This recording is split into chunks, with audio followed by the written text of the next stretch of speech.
مطلب کی کشتی پر سوار لوگ بہت جلد مخلص لوگوں سے بچھڑ جاتے ہیں۔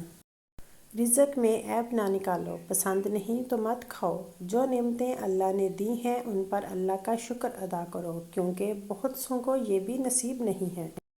اپنے نقصان پر ہرگز غمزدہ نہ ہوا کریں کیونکہ اللہ آپ سے اس وقت تک کچھ واپس نہیں لیتا جب تک اس سے بہتر آپ کو عطا نہ کرے۔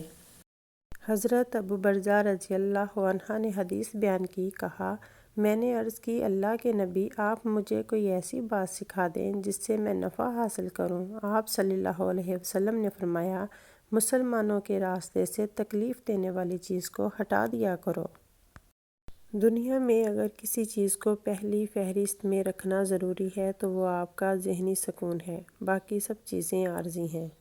جس کی کوئی گارنٹی نہیں اس کا نام زندگی ہے اور جس کی فل گارنٹی ہے اس کا نام موت ہے۔ تو لوٹ آؤ اپنے رب کی طرف۔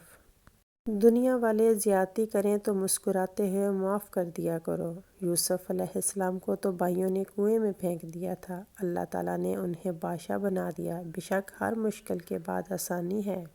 اخلاق کے پھول تقسیم کرنے والوں کے دامن کبھی بھی خوشیوں سے خالی نہیں ہوتے۔ آزمائشیں انسان کا حوصلہ بلند کرنے کے لیے آتی ہیں۔ صبر اور برداشت کرنے والوں کی اللہ تعالیٰ ضرور مدد کرتا ہے۔ دعا ہے آپ اور آپ سے جڑے لوگ سدا خوش اور مسکراتے رہیں۔